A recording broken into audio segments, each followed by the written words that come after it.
enchantés de t'accueillir pour ce séminaire. Tu es maître de conférence à l'université à Niort, de l'Ouest. À l'université de l'Ouest. Et voilà, en infocom, mais tu viens de la philosophie. Oui. Et voilà, donc, mais c'est vraiment pour continuer le long cheminement, enfin déjà relativement long, qu'on a ensemble, puisqu'on a eu plusieurs fois l'occasion de t'écouter avec Marcello, Italie. Du coup, c'est vraiment un plaisir de se voir physiquement de partager ce séminaire avec toi. Merci. Et voilà, et donc on te laisse la parole pour le temps. Merci. Une heure ou comme tu as besoin. Oui, merci. Merci Jean-François, merci à toutes et à tous de cette invitation. On le dit toujours, même quand ce n'est pas vrai, mais là c'est vrai.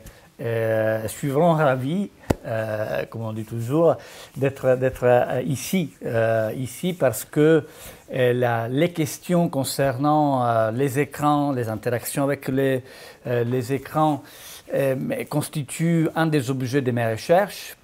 Recherche que je mène avec une démarche et dans une approche éminemment phénoménologique et donc philosophique. La philosophie ayant toujours le droit de convoquer d'autres savoirs, d'autres approches dans un aménagement assez interdisciplinaire pour lesquels l'anthropologie, la géographie sociale, les performance studies, la théorie du cinéma et du théâtre, la littérature sont mobilisés justement pour questionner, c'est ce que je fais dans ma thèse de doctorat, la question, les formes de la présence à distance et de la distance elle-même. Maintenant, je me penche surtout sur la question du temps et de la façon dont, par le biais des interactions numériques, par le biais des interactions à distance, nous produisons un temps qui n'existerait pas en dehors de ces interactions.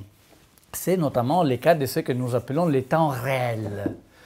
Le temps réel, à bien y songer, n'existe que si nous sommes à distance. Si nous sommes à distance, nous sommes obligés de préciser que la conf ou les cours, la conférence, la conversation, l'appel vidéo, c'est fait en temps réel. Mais si nous sommes dans la même salle, la notion de temps réel n'a aucune pertinence, aucun intérêt. Et d'ailleurs, on ne l'évoque pas, on ne la mentionne pas. Le temps réel, donc, ce ne serait pas un temps qui irait plus vite qu'un temps irréel, mais c'est le temps de l'attention, c'est ce qu'on verra tout à l'heure, j'espère plus clairement dans ma présentation. C'est le temps que nous produisons lorsque nous sommes attentifs et attentifs à la même chose, à savoir à l'attention de l'autre. Le pari, le défi, c'est toujours celui de capter, de maîtriser, de conserver l'attention de l'autre. Que signifie se dire alors qu'il est 3 heures du matin? Moi, j'ai pensé à 3 heures du matin parce que c'est normalement le moment de mes flâneries numériques et pérégrinations numériques. Depuis que mon enfant est né, j'ai arrêté de dormir. Et donc 3 heures du mat, pour moi, c'est YouTube, ce sont de sites web, de journaux en ligne. Mais pour Jean-Paul Sartre, il n'était pas question de 3 heures du mat, mais plutôt de 15 heures. Dans La Nausée, Sartre écrit 3 heures. C'est toujours trop tard ou trop tôt pour tout ce qu'on veut faire. Un drôle de moment dans l'après-midi. Qu'est-ce qu'on peut faire à 3 heures? Qu'est-ce qu'on fait à 3 heures? Il suffit de comparer la façon traditionnelle, culturelle qui caractérise ces moments de la journée dans le sud, par exemple dans le sud de l'Italie, et la façon de vivre ces moments à Paris. À Paris, on est en cours. Dans le sud de l'Italie, on est au lit. Parce que c'est la sieste, comme dans tous les suds de la planète. L'idée que le temps soit une activité sociale, beaucoup plus qu'une mesuration, une mesure, une quantité abstraite, cette idée-là, l'idée de la dimension sociale, collective, culturelle du temps, est à la base de ma démarche. Et là, moi, je veux déclarer en avance ce que j'espère montrer pour la suite. Ainsi, si ça vous ne parle pas, vous pouvez partir tout de suite, quoi. Donc, mon idée, c'est justement celle d'une perception, de la perception socio-technologique du temps. Là où, quand je dis perception, je ne parle pas tout simplement de l'observation d'un phénomène qui, indépendamment de mon observation, existerait de façon autonome. Non, je parle d'un phénomène qui s'est créé par le biais, qui est créé par ma perception. La perception est une action. Est une action, percevoir revient à simuler l'action de l'autre. Si je comprends les gestes que la personne à côté de moi est en train de faire, c'est parce que je suis capable, de façon empathique, de me mettre à sa place et de rejouer, comme le dirait Marcel Jousse, de rejouer, de mimer son geste mentalement. Et c'est grâce à cette simulation que je le comprends, que je l'interprète, que je le lis. Alors, première hypothèse, se demander l'heure qu'il est revient à se demander ce que l'on peut faire ou pas. Pourquoi c'est un drôle de moment, 15 heures d'après Jean-Paul Sartre? Parce qu'on ne sait pas trop bien quoi faire. Justement, c'est trop tôt pour commencer, c'est trop tard pour finir. L'information concernant l'heure qu'il est liée à l'activité, à l'action que je peux démarrer ou pas. Savoir ce que l'on peut faire ou pas, c'est la demande, deuxième hypothèse, de la visibilité sur ce que les autres sont en train de faire. Parce que, en général, mon action n'est pas indépendante des actions des autres, mais elle s'inscrit dans un codage qui est le codage d'un rythme social. Donc, pour savoir ce que je peux faire, par exemple à 3 heures du mat', je dois savoir ce que les autres sont en train de faire. Et si je fais l'hypothèse qu'à 3 heures du mat', ma voisine est en train de dormir, il faut que je fasse gaffe à ne pas la déranger, par exemple. Les applications de messagerie et les réseaux sociaux, encore une hypothèse, nous montrent toujours ce que les autres sont en train de faire, et là on est plutôt dans l'ordre du constat, par rapport à ces deux phases dichotomiques qui parfois sont déphasées, qui parfois sont décalées, la phase de l'être en ligne, la phase de l'être hors ligne. Ce que je peux savoir grâce aux interfaces que j'utilise au quotidien, c'est qui est en ligne ou pas. Après, ce que cela signifie, ça c'est autre chose. Ce que cela signifie, c'est autre chose. Et en plus, si nous allons vérifier l'exactitude de cette info, l'exactitude, la fiabilité de l'info concernant l'être en ligne ou pas d'une personne donnée, mais très souvent nous pouvons constater que cette info n'est pas fiable, qu'il y a un temps de latence à partir du moment où les clients se déconnectent du serveur central, qui héberge les sites d'une plateforme donnée ou du paquet de protocoles de transmission de paquets de données audio, graphiques et visuelles. Il y a un moment de latence qui peut arriver jusqu'à 10 minutes, à 15 minutes, à 20 minutes. Voilà donc les temps qui se veut réel, qui se veut en direct, est en réalité toujours un temps déphasé et décalé. Il suffit de laisser une appli en tâche de fond il suffit de laisser dans la barre de son navigateur la fenêtre de Facebook ouverte, sans y toucher, et encore pendant toute une nuit, justement même à 3 heures du matin, mon très cher ami Marcello Vitali Rosati résulte toujours en ligne, alors que je sais pertinemment qu'il dort, parce qu'il va se coucher très tôt. Et le lendemain, je dis Marcello, mais tu étais en ligne à 1h du matin, mais pas du tout, tu sais très bien, je me couche à 10h. Mais selon Messenger, Marcello Vitali Rosati ne dort jamais. Voilà. C'est ça l'info. Alors, pour voir qui est en ligne, et là c'est aussi un peu les dispositifs dans lesquels nous sommes toutes et tous pris et pris, pour voir qui est en ligne, nous devons être en ligne à notre tour.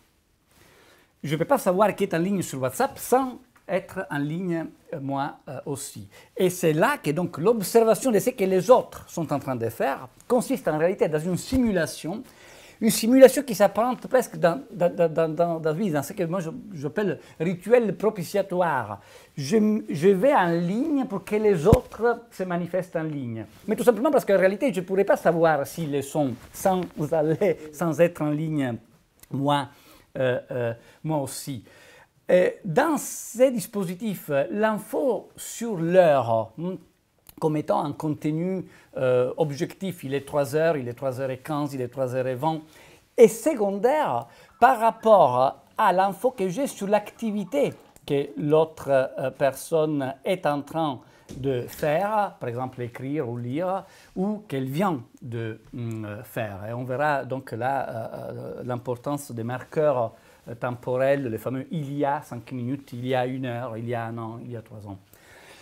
Donc, dans cette perception qui est une création du temps, un contrôle du temps à distance, nous comprenons ce que un psychiatre comme Alain Berthaud et un philosophe comme Maurice Merleau-Ponty, sans se mettre d'accord évidemment l'un avec l'autre, mais on dit, à savoir que la perception consiste, je le disais tout à l'heure, dans une simulation de l'action.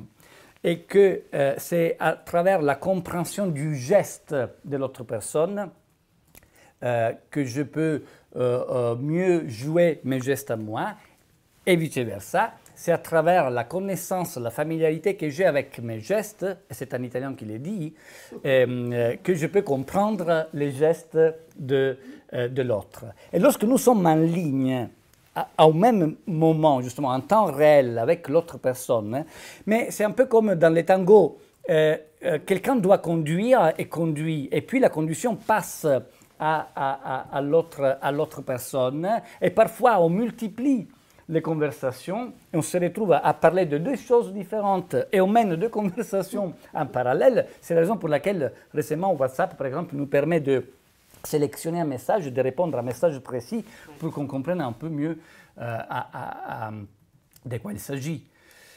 Or, les usages numériques que je considère maintenant comme étant surtout des pratiques de production du temps social et donc de la dimension culturelle, interpersonnelle, empathique du temps. Le temps comme étant un temps d'action, tout comme l'espace est toujours espace d'action, s'inscrivent dans une histoire vraiment passionnante, riche d'anecdotes, qui est l'histoire de la divulgation du temps. Histoire que la plupart des historiens font commencer, disons, pour enchaîner après, disons, avec la modernité, mais à partir en gros, du Moyen-Âge. Pendant des siècles, on ne lisait pas l'heure. Il n'y avait pas de cadrans. Il n'y avait que des cloches. Et donc, l'heure n'était pas quelque chose qu'on lisait, mais quelque chose qu'on pouvait entendre. Sans l'attendre, c'est-à-dire que je ne pouvais pas savoir combien de minutes il fallait attendre pour que ça sonne, parce que je n'avais pas de repères, je n'avais pas d'autres références. Donc la cloche est l'icône monumentale et fantastique aussi, tout étant d'abord un dispositif technique, technologique, mais la cloche est l'icône de la divulgation du temps. Pour avoir des cadrans incrustés dans le beffroi de les clochers, il faut attendre le XIVe siècle. Avant, que des cloches. Et toujours des cloches, même après l'intégration des cadrans. Des cloches qui n'étaient pas seulement les cloches des églises ou des monastères, hein, mais aussi des cloches un peu moins connues, mais que Jacques Le Goff, entre autres, a étudié de façon très approfondie, les cloches des villes. Chaque ville, aux Pays-Bas, en Allemagne, en Italie, en France, avait, à partir entre 11e et 12e siècle, donc c'est vraiment l'époque de la naissance de la ville qui s'autonomise par rapport, petit à petit, par rapport aux formes d'autorité traditionnelles, voire religieuses, les cloches des villes. Les cloches des villes qui scandaient le temps du travail, qui donc incarnaient les pouvoirs civils. Qui a le droit d'informer les gens au sujet de l'heure qu'il est? C'est un pouvoir énorme. Et donc, la rivalité entre les pouvoirs temporels, les pouvoirs civils et les pouvoirs spirituels, les pouvoirs religieux, passait aussi par cette histoire de cloches et de signaux qui rythmaient et scandaient la vie quotidienne. À Amiens, par exemple, à Amiens, 1335, mais il y avait rien que 4 cloches dont chacune devait appeler les ouvriers à un moment précis de la journée. Appel au travail, on va travailler, puis c'est l'heure du repas, puis on revient, on recommence à travailler, puis enfin la fin de la journée de travail. Et les ouvriers travaillaient dans dans cette organisation temporelle gérée par l'autorité, gérée par l'entrepreneur, sans savoir si l'entrepreneur respectait les créneaux, les temps dus au travail. Il pouvait toujours soupçonner que l'entrepreneur fasse sonner plutôt la cloche du matin, plus tard celle de l'après-midi. Et chaque ville était, donc ça carillonnait partout, hein, c'était très sonore la ville à ce moment-là, parce qu'il y avait des cloches pour les couvre-feux, des cloches pour le nettoyage des rues, des cloches pour les cas d'urgence, les cloches pour l'ouverture et la fermeture des marchés. Donc, sans savoir quelle l'heure qu'il est, on sait ce qu'il faut faire.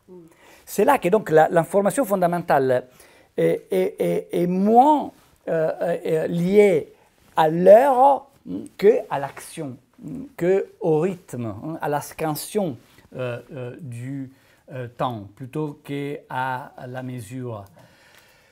Cette histoire de technologisation de la divulgation du temps a connu enfin les cadrans, les cadrans incrustés. Là, bien sûr, c'est la façade très connue de la gare de Lyon à Paris. Et là, c'est les clochers beaucoup moins connus du village où je suis né, en Calabre, Nicotera. Et donc pour moi, l'autorité temporelle était l'autorité spirituelle, parce que le seul cadran de ces petits villages, c'est le cadran du clocher de la cathédrale. Et puis, l'autre technologie fondamentale dans l'instauration d'un temps commun et partagé, mais c'était les trains. Encore vers la fin du XIXe siècle, les trains devaient essayer d'aménager les différentes heures locales des villes, les villes, disons, d'un même réseau. Et donc, pour éviter des collisions, des incidents, les villes dans certains réseaux étaient obligées de se régler sur une heure la même pour toutes. Mais les villes qui n'étaient pas sur ce réseau ferroviaire, non, étaient exonérées de cette contrainte. Donc les trains est un des acteurs fondamentaux dans la temporalisation, dans la socialisation du temps. Et pour aller enfin vers les médias au sens un peu plus traditionnel du terme, la radio. La radio était le premier média à informer les gens, les auditeurs, au sujet de l'heure qu'il est. Il y avait des gens qui écoutaient la radio tout simplement pour savoir l'heure qu'il était. Et les médias qui ont marqué le XXe siècle, le média qui a marqué, à mon avis, encore plus que d'autres, le XXe siècle, le téléphone, a connu deux phases, n'est-ce pas? Deux phases, la phase de la téléphonie fixe, qui, sans disparaître, intègre la phase que nous connaissons aujourd'hui, celle de la téléphonie mobile, et les deux correspondent à deux organisations spatio-temporelles très différentes. À l'époque de la téléphonie fixe, il suffisait de ne pas être chez soi pour ne pas être responsable de ne pas avoir répondu. Je t'appelais à 11 h, désolé, je n'étais pas chez moi. Parfois, on faisait semblant, on ne répondait pas au téléphone pour faire passer l'info, je ne suis pas chez moi.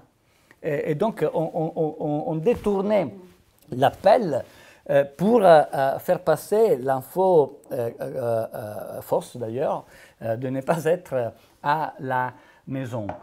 On appelait la maison en réalité, pas une personne en particulier. Donc on ne savait pas qui répondrait au téléphone, mais on savait que si cette personne répondait au téléphone, cela voulait dire qu'elle était là. Donc on pouvait la localiser, mais sans la connaître. Tandis qu'avec les téléphones mobiles, c'est l'inverse. Je sais que si je t'appelle que c'est toi qui réponds, sauf si tu es à l'hôpital ou tu as eu un incident et que c'est un policier, mais je ne sais pas où tu es avant de te le demander. D'ailleurs, la première question est « t'es où ?» C'est d'ailleurs le titre d'un ouvrage du philosophe italien Maurizio Ferraris, qui travaille depuis un moment sur les enjeux ontologiques de la téléphonie mobile. Avec la téléphonie mobile, la valeur spatiale de notre localisation s'étend au territoire. Être à la maison ou être à son bureau ou être dans la rue, cela revient au même. Tellement au même que le baromètre du numérique nous dit que depuis désormais 6 ans, le smartphone est devenu l'outil le plus utilisé pour se connecter à Internet, même lorsqu'on est à la maison. Dans une sorte de continuité, je rentre chez moi avec mon smartphone entre mes mains parce que je suis en train de lire, d'envoyer un message, et tout en pouvant profiter de l'ergonomie d'une interface plus confortable, un ordinateur, je continue.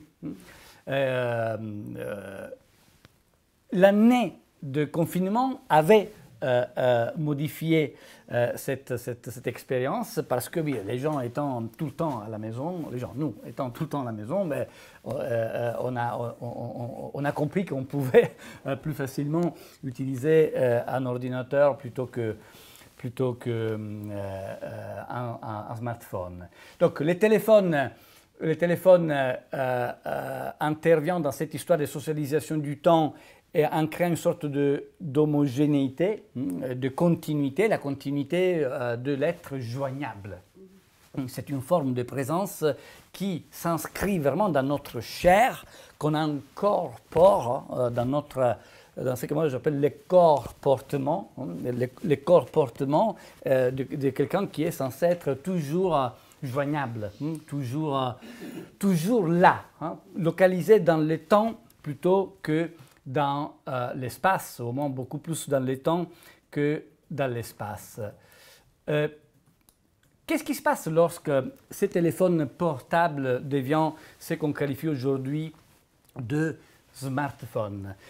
Quel est le temps de l'interconnexion, donc de la connexion au réseau qui est connexion avec soi-même? La culture mobile est aussi technologie du soi, une technologie réflexive, et qui est connexion avec les autres. Lorsque nous sommes connectés à Internet, nous le sommes toujours par rapport à quelqu'un ou à quelque chose. ce ne serait qu'un modem, ce ne serait qu'un serveur, ce ne serait qu'un navigateur, et puis peut-être aussi les personnes avec lesquelles nous pouvons échanger, mais la connexion est déjà ipso facto, constitue déjà ipso facto un moment, une attitude d'exposition. Nous allons vers les autres, vers le monde lorsque nous sommes connectés. Nous existons au sens étymologique de ex-ire. Nous allons dehors, nous allons vers les choses. Après les premières années de chat, les années 90, nous avons connu finalement une panoplie de plusieurs options, plusieurs statuts différents. C'est la panoplie que nous a offerte Skype. Sur Skype, ma joignabilité, justement, cette disponibilité, mon être prêt à l'appel de l'autre, connaît des nuances. Je peux être bien sûr connecté, ou alors absent, ou alors invisible. Une drôle d'invisibilité, c'est l'invisibilité qui s'est fait visible, pour être invisible bien évidemment. Et je peux être déconnecté, ou je peux être modalité n'est pas dérangé. Un peu comme lorsque je suis dans un salon avec ma maman, qui est bien sûr à côté de moi, mais qui est en train de travailler, je comprends très bien qu'elle est en modalité n'est pas dérangée. Et donc, je ne l'interpellerai pas pour un sujet quelconque. On est ensemble, mais selon un certain protocole. La présence, c'est ce que j'essaie de dire un peu dans ma thèse, la présence ce n'est pas un objet pur, mais toujours un aménagement provisoire instable à toujours inachevé de solutions. La présence est toujours précaire, et toujours dans l'instant, justement, ce qui ne se tient pas, ce qui n'est pas stable. Après avoir fait l'expérience de cette panoplie, la panoplie Skype, qui nous laissait quand même de choix, nous avons connu une sorte de polarisation ou de dramatisation, pour le dire avec le lexique théâtral, de la présence. En faisant donc l'expérience d'application de messagerie instantanée qui, à la différence de Skype, ne nous donne pas la possibilité de nuancer, de paramétrer cette disponibilité que nous avons à l'appel de l'autre personne. Sur Messenger ou alors sur WhatsApp, soit nous sommes actifs, soit ou en ligne, soit nous ne le sommes pas. Et ce n'est pas anodin que la terminologie de Messenger associe le fait d'être en ligne au fait d'être dans l'action. Quand je vois que quelqu'un est dans l'action, mais j'ai tendance à le suivre, justement. J'ai tendance à simuler son être dans l'action par le biais de mon action à moi. Et c'est là qu'on commence cette espèce de jeu de tennis, de table, dans lequel mon geste anticipe le geste de l'autre. C'est vraiment une dialectique basée un peu sur les rythmes de l'anticipation. Donc soit je suis actif, soit je ne le suis pas. Ces temps-là, le temps de l'être actif, on le verra tout à l'heure, est un temps toujours plus reconnu au niveau social. Ce temps-là est un temps qui est considéré comme un temps tout à fait réel, réel au sens informationnel du terme, donc vrai, fiable, tandis que pour avoir mobilisé dans le passé des centaines et des centaines d'étudiantes et d'étudiants de l'école où j'enseignais à cette époque-là, l'école éthique, j'ai pu constater ce que je disais tout à l'heure, c'est-à-dire que ces protocoles, les protocoles de présence, mais ne fonctionnent pas. Ou, s'ils fonctionnent d'une façon très stratégique. La stratégie étant celle de nous faire voir comme étant en ligne toujours plus de monde toujours plus de personnes, toujours plus de contacts par rapport au nombre de contacts qu'ils sont. Il y a une sorte de simulation de la présence. Pourquoi? Parce que la valeur marchande de ces applications consiste dans le temps de connexion moyen des utilisateurs. Si je vois qu'il y a 15 personnes actives, je vais écrire à une de ces personnes. Et donc, le temps de connexion, de ma connexion, moi, se prolonge.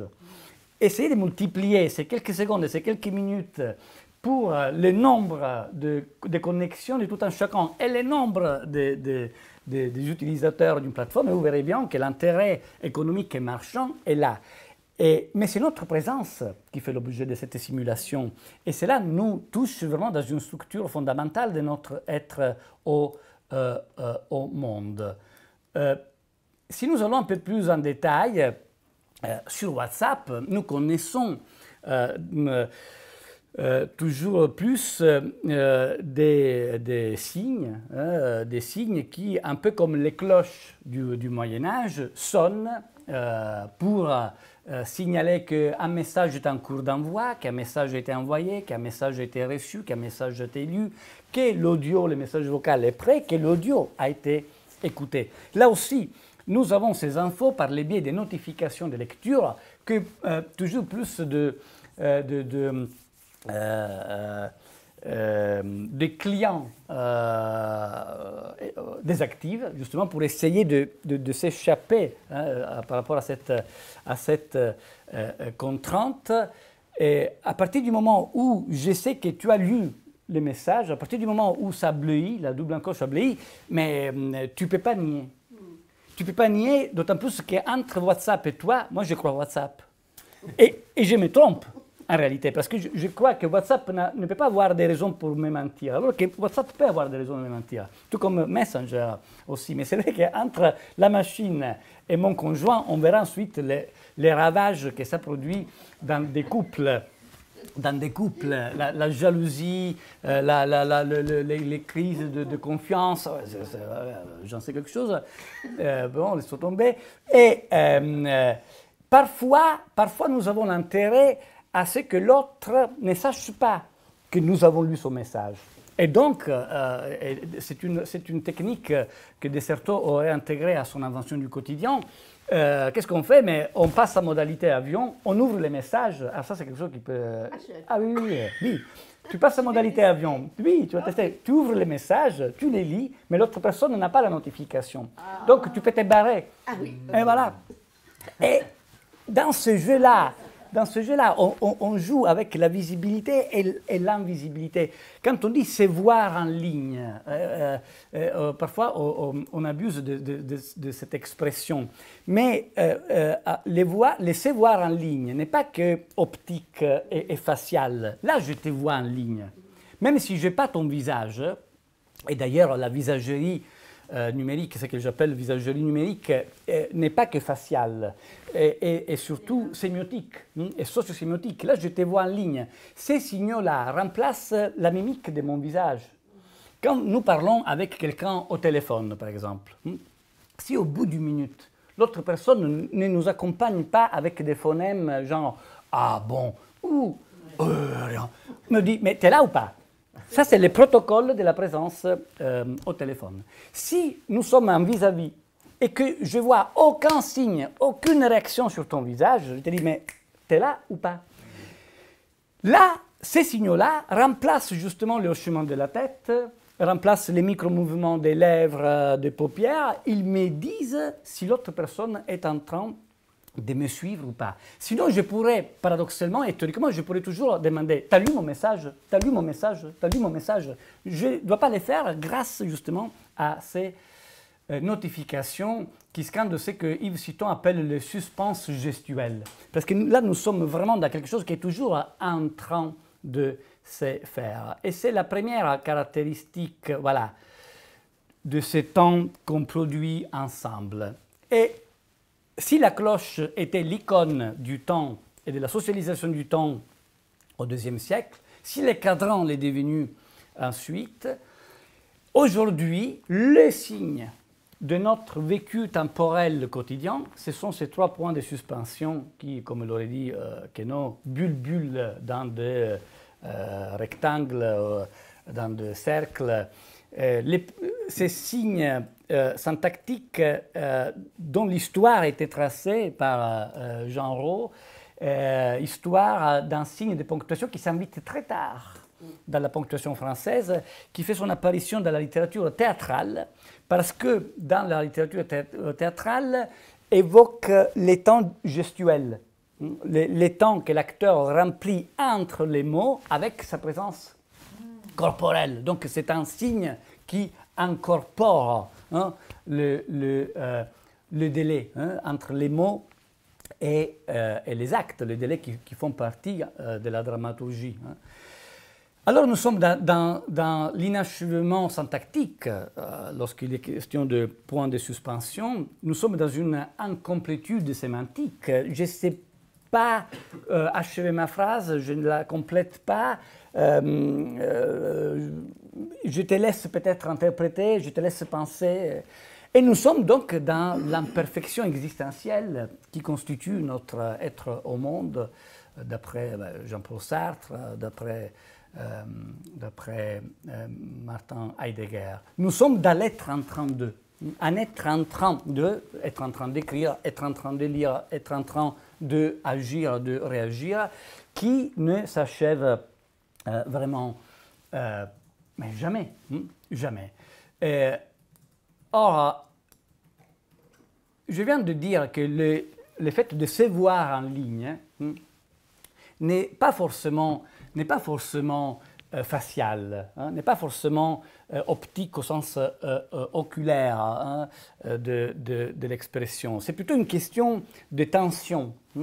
Mais c'est vrai que cette tension passe par les regards, qui, dans les applis que nous avons vus, n'est pas forcément les regards du visage de l'autre, mais plutôt les regards de ces signes de réactivité. Si nous pensons à ce que cela signifie aujourd'hui se voir en ligne et que nous essayons de comprendre cette situation à travers un tableau, par exemple, comme celui-ci, le tableau L'attente de Jean Béraud, c'est peut-être l'attente, les moments d'attente, d'hésitation qui se passent entre une prostituée et un homme. Quel est l'élément visuel dans ces cas-là qui nous fait comprendre qu'il y a une tension, qu'il y a une attente, une relation d'attente entre les deux? C'est le regard. C'est le fait que ces deux personnes semblent se regarder à distance, justement. Ils sont en ligne, ils sont connectés. Ils ne sont pas sur Skype, mais ils suivent un autre protocole, le protocole d'une ruelle montmartroise. Peu importe, on est dans un protocole d'attente, de connexion et par là de présence. Ces regards, le regard que nous pouvons porter sur l'autre est toujours un jeu, comporte toujours une sorte d'exclusion identitaire. Comme le dit magnifiquement Paul Valéry dans une page de Telle quelle, où justement décrit ce qui se passe lorsque deux personnes se regardent l'une l'autre. A voit B qui voit A. B voit A qui voit B. Tu prends mon image, mon apparence, je prends la tienne. Tu n'es pas moi puisque tu me vois et que je ne me vois pas. Ce qui me manque, c'est moi que tu vois. Et à toi, ce qui manque, c'est toi que je vois. Je te vois pour n'être pas toi, n'étant pas toi. Dans le jeu de l'être en ligne, de se voir en ligne, nous sommes identifiés comme étant l'objet du regard de l'autre. Et l'autre a notre image, ce qui nous n'avons pas, sauf dans le cas du retour de la caméra. C'est vrai qu'en ce moment, moi j'ai un retour de la caméra, je me vois. Et c'est vrai que ça me capte, ça me distrait, ça perturbe en réalité ma présence ici dans la salle. La connexion Internet gêne les relations de proximité physique. Or, comment essayer de comprendre voilà, là c'était les deux, mais juste deux captures d'écran, mais j'aurais pu en faire vraiment des dizaines et des dizaines, hein, de personnes qui dénoncent l'incompréhension des résultats des protocoles de présence Messenger. Si vous allez sur la plateforme Comment ça marche et que vous cherchez en ligne sur Messenger, alors ils ont changé, c'est bizarre, ils ont modifié les titres parce que avant les titres étaient en ligne sur Messenger alors qu'on dort. Qui est censé dormir? Le fiancé de cette femme qui écrit à la communauté Messenger et qui dit avoir un gros problème qu'il a pourri et qui explique que ce soir, mon fiancé me dit qu'il va se coucher parce qu'il est malade, fatigué ou autre, c'était peut-être autre, mais je les crois, mais voilà que si je me connecte via le web, il apparaît comme étant en ligne, il y a les points verts, donc vous voyez cette familiarisation avec des icônes, il y a les points verts. Les points verts fonctionnent... L'écran noir. Fonctionnent... Vous êtes encore là? Ouais, c'est nous qui ne voyons pas en fait.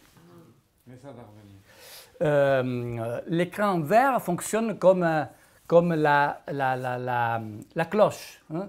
Et donc cette femme demande à une communauté d'inconnus, la communauté de Comment ça marche, de lui expliquer si c'est possible que ce que lui garantit son fiancé, à savoir que non, lui dort, mais c'est que ces messagers qui dysfonctionnent, est-ce que c'est possible ou pas? Et il y a une réponse, à mon avis, c'est son fiancé qui l'a grillé, qui dit « Oui, t'inquiète, il est quelqu'un de bien », comme s'il le connaissait. Je t'ai dit, il est quelqu'un de très très bien, ton fiancé, ça arrive à tout le monde, et moi je suis même un électricien, quelqu'un qui connaît, etc. Ou l'autre qui dit « Mais pourquoi j'apparais en ligne sur Messenger alors que je n'y suis pas ?» Nous sommes présents malgré nous. Mais, et ça, ce n'est pas anodin parce que ça engendre plein de réactions psychologiques chez les autres. Or, cette tension dans laquelle nous sommes toutes et tous prises et pris, et c'est que Saint-Augustin aurait appelé l'attente. Là où Saint-Augustin se demande ce qu'est le temps et qu'il dit ne pas savoir... les savoirs, mais pas les savoirs expliquer. Hein. Je les sais, mais si quelqu'un me les demande et que je dois l'expliquer, je ne les sais plus. Hein. Mais en réalité, plus loin, il produit une analyse du temps vécu qui encore aujourd'hui, après avoir été récupéré par la phénoménologie psychiatrique, je pense aux travaux, entre autres, de Minkowski sur les temps vécus, encore aujourd'hui fait l'objet des recherches des... psychologues, des neurologues, l'idée d'un temps antérieur qui est le temps de l'attente. Et donc là, nous sommes au carrefour entre l'extériorité dont je viens de parler, la socialisation, la production, presque la fabrication du temps, et l'intériorité dans laquelle ce temps existe. Et le présent où il s'agit du futur, c'est cela pour Saint-Augustin, l'attente. Or, le mot attente a une étymologie, partage son étymologie avec le mot attention.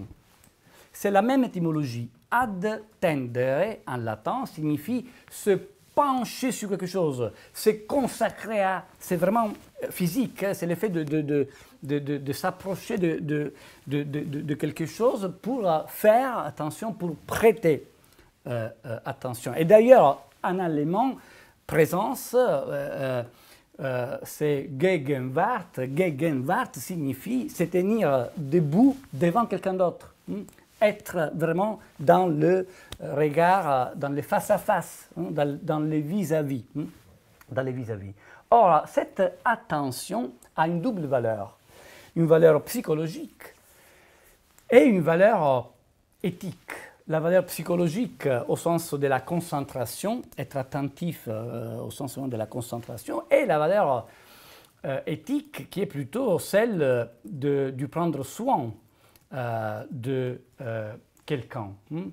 Prendre soin de quelqu'un, on verra donc tout à l'heure comment cela anticipe une technologisation de la philosophie du care, qui mobilise aussi l'usage du smartphone.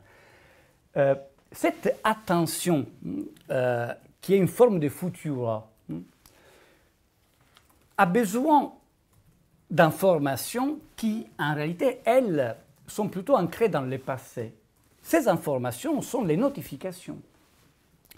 Les notifications qui, avec le marqueur temporel, nous disent que la telle ou telle autre personne a fait une chose donnée il y a 1 minute, 2 heures, il y a 4 ans, il y a 8 minutes, il y a 1 heure, avec une approximation. Là aussi, c'est un calcul, c'est un peu comme ce que pouvaient faire les entrepreneurs au Moyen-Âge, faire sonner la cloche un peu plus tôt, faire sonner la cloche un peu plus tard. Vous avez, il y a 1 heure jusqu'à 1 heure et 50 minutes. Et puis ça passe à 2 heures, alors qu'en réalité, le temps qui s'est écoulé, c'est 2 heures et 10 minutes. Donc, on est dans une approximation qu'on ne maîtrise pas. Les notifications constituent dans leur ensemble, dans leur encodage, dans nos boîtes mail, dans les rouleaux Facebook ou Instagram, la base de la contrainte que Maurizio Ferraris appelle mobilisation totale. Donc cette espèce de disponibilité permanente, fébrile, la réactivité presque obligatoire, et c'est que Jonathan Crary a formalisé avec sa formule 24/7 dans son ouvrage Le capitalisme à l'assaut du sommeil, où il explique comment, à partir de l'invention de l'électricité, le sommeil a été toujours plus dévalorisé. Toujours plus dévalorisé, et aujourd'hui, d'où le titre de ma conférence qui évoque plutôt donc 3 heures du mat plutôt que 15 heures, c'est que notre sommeil est toujours dérangé, escamoté, gêné. Pourquoi? Parce que le sommeil, c'est un temps inutile à la consommation. Pendant que l'on dort, on consomme peut-être un tout petit peu son matelas, les ressorts du matelas, peut-être on salit encore peut-être ses draps, mais on n'achète rien. Tandis qu'on sait que presque les 30%, c'est énorme, hein, des achats réalisés en ligne sont réalisés la nuit. Parce que tu ne dors pas et acheter un truc quelconque, cela te fait du bien. Cela te fait du bien. Cela te fait du bien. C'est donc de la charge mentale que tu gères pendant la nuit, ou s'il n'est pas vraiment un objet nécessaire, mais ça te fait encore plus plaisir de l'acheter. Donc cette sorte de veille permanente, d'état d'alerte permanente dans lequel nous sommes, c'est cela aussi qui produit cette socialisation du temps comme étant le temps toujours quelque chose à faire. Tu fais quoi? Tu fais quoi? Tu fais quoi? Et là aussi c'est culturel, parce qu'à Paris, ils nous demandent toujours « tu fais quoi ?» À Marseille, ils te demandent si tu vas bien ou pas. Et moi, je suis beaucoup plus marseillais évidemment que parisien. C'est à Paris que j'ai découvert qu'il fallait répondre « tu fais quoi ?» Et il faut une réponse. Pensez par exemple, moment de synchronisation sociale vraiment totale, la rentrée. L'obsession toute française qui n'existe pas dans d'autres pays. Dans d'autres pays, on appelle ça automne. On appelle ça les mois de septembre.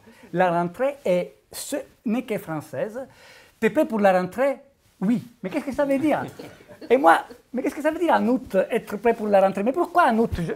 En août, je dois être prêt pour la plage, pas pour la rentrée. T'es prêt pour la rentrée? T'es prêt pour la rentrée? Et c'est la rentrée des libraires, des librairies, du cinéma, la rentrée des magasins, parce que personne n'achète un réfrigérateur avant d'aller en vacances parce que tu as besoin de garder un peu d'argent. Mais après, si tu as... Donc, c'est la rentrée chez Darty, c'est la rentrée chez Boulanger. C'est un phénomène hyper anxiogène et performant qui demande, oui, c'est la rentrée bien sûr scolaire par définition, mais il faut être prêt. Hein, il faut être prêt. Et là aussi, on se retrouve vraiment toutes et tous pris dans une sorte de paranoïa qui n'a pas vraiment, qui est complètement illogique et folklorique.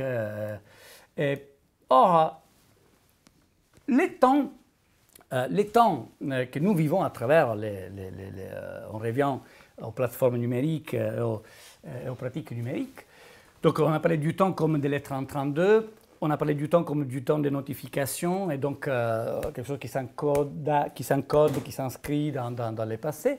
Mais récemment, nous avons connu une expérience que je trouve hyper intéressante, qui est celle d'un réseau social, BeReal, qui essaye de nous inviter à une autre idée du temps.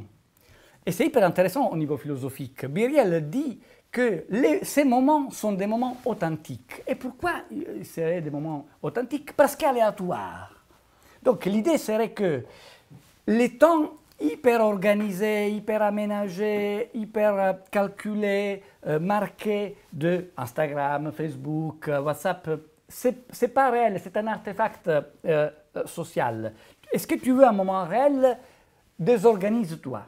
Et donc, on reçoit à un moment aléatoire au cours de la journée une notification qui nous donne 2 minutes pour prendre une photo avec la contrainte de la bicaméralité. Donc, la photo est selfie et frontale au même temps. On voit très bien la naïveté de cette idée, et c'est sûr que les concepteurs de cette idée sont bien conscients de cette naïveté. Mais l'idée d'un temps plus réel parce qu'aléatoire, parce qu'inattendu, je trouve cela prometteur, et c'est peut-être une direction à suivre pour échapper aux contraintes de nos agendas hyper synchronisés, Outlook avec Teams, avec plein de rappels, justement avec cette injonction à être toujours prêt. Là, on n'est pas prêt, parce qu'on n'est pas prévenu. Hein. Or, et j'ai terminé ma présentation, j'ai déjà évoqué la valeur psychologique et éthique de l'attention et de l'attente. Le smartphone a été considéré, dans le passé, a été considéré comme l'outil de la déréalisation, de la désocialisation. Il est encore considéré par nombre d'auteurs comme étant l'outil de l'aliénation. Et donc les images qu'on a toujours vues, qu'on peut encore voir quand il est question des smartphones, sont plutôt des images qui semblent évoquer une sorte d'incommunication ou incommunicabilité. Récemment, dans les dernières années, on assiste à une évolution de cet imaginaire qui va un peu vers ce slogan de Bouygues qui semble avoir été écrit par Heidegger. Et peut-être qu'ils ont demandé à Heidegger on est fait pour être ensemble. Ça, c'est vraiment une citation de Être et temps. Ils sont très cultivés chez Bouygues. Oui. Or, ce que je suis en train de faire, là c'est juste pour ouvrir un volet sur mon projet de recherche à présent. Donc, projet de recherche dans le cadre de l'appel à chercheurs INA 2022, que je porte sous la supervision de Laurent Salard, et qui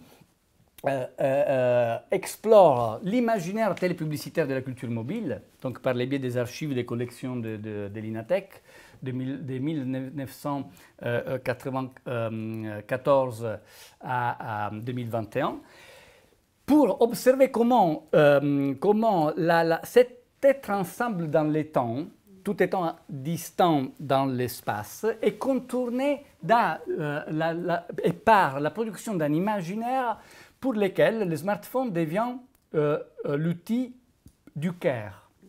Je peux avoir soin de toi, prendre soin de toi, tout étant loin, et je peux le faire parce que nous sommes connectés. Donc la connexion qui devient une dimension anthropologique chaleureuse, éminemment humaine, et qui permet de réaliser, de se réaliser dans l'être ensemble comme étant désir, comme étant attente, comme étant amour. Moi, j'ai terminé. Merci à vous. Merci.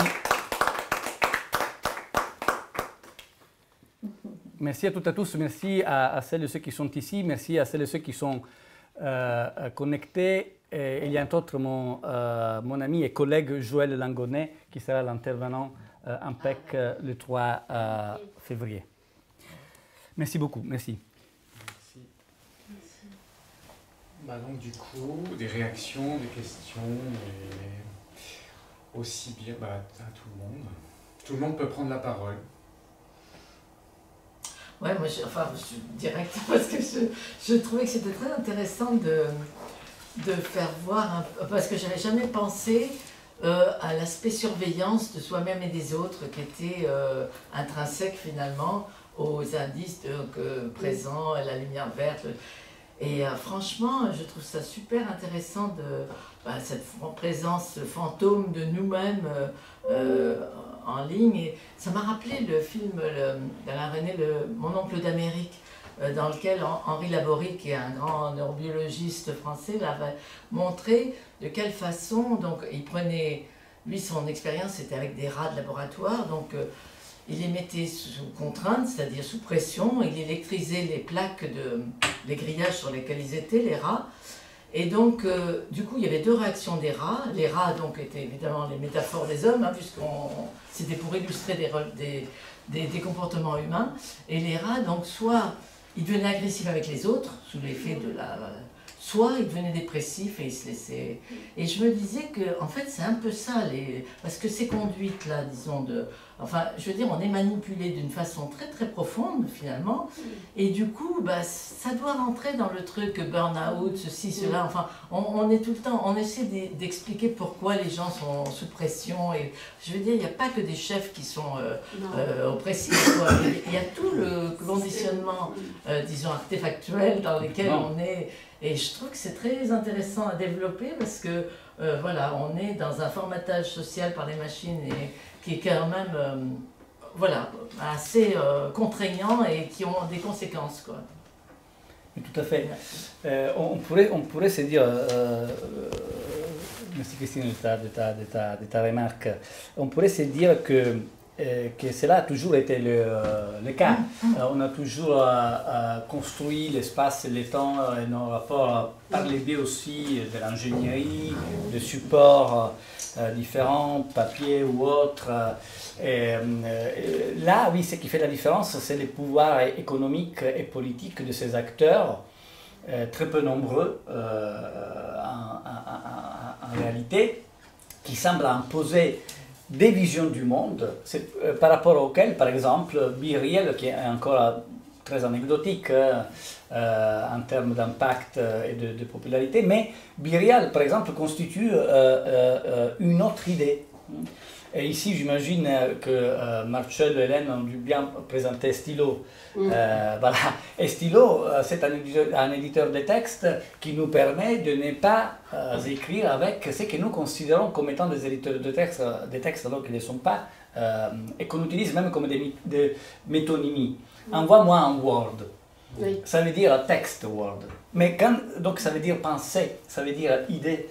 Et donc c'est sûr que c'est un travail que nous devions faire. Et là, moi, je m'en veux moi-même parce que je suis très paresseux par rapport à cela, c'est-à-dire aux efforts qu'il faudrait faire pour essayer d'être plus créatif par rapport à ces pouvoirs. Il n'y a pas d'autre solution, ça ne suffit pas de se plaindre.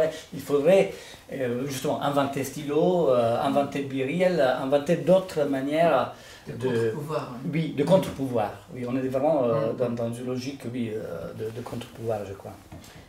Juste rapidement, avant de donner la parole à Christelle qui a levé la main, parce que c'est dans la continuité de la remarque de Christine.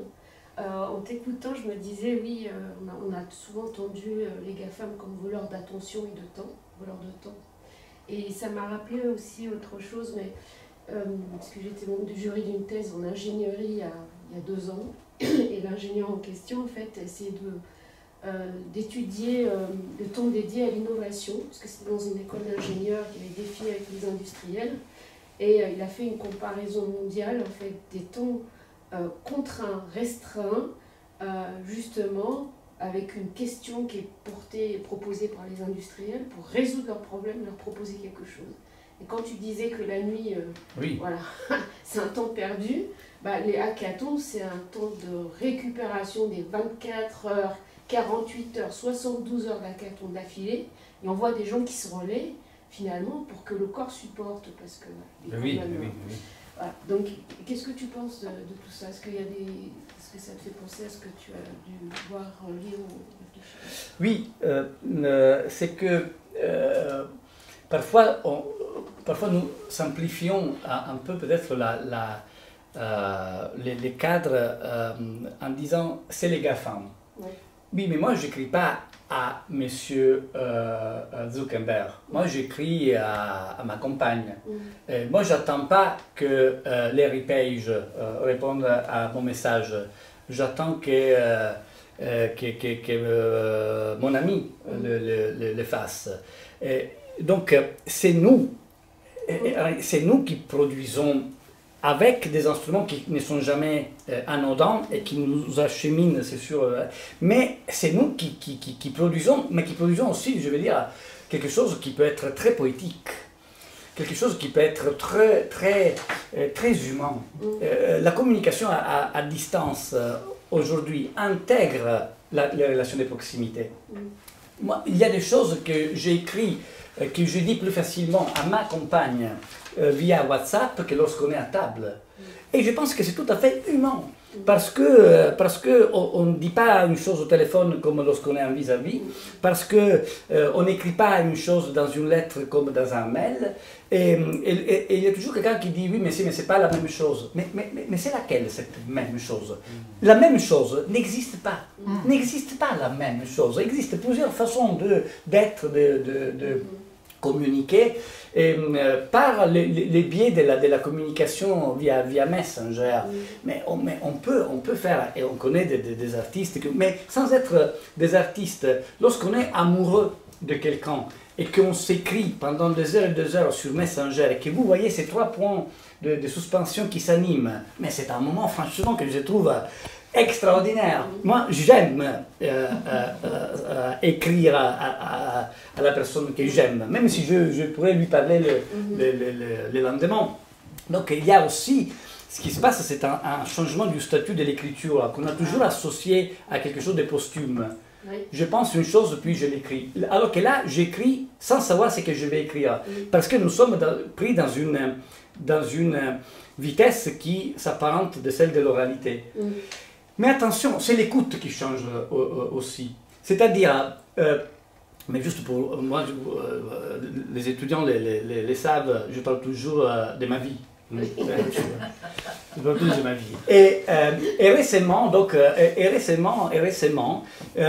j'ai répondu sur Messenger à une personne qui me disait non, je t'ai dit plein de choses, mais tu ne m'écoutes pas. Et j'ai dit mais attends, est-ce que c'est de l'écoute?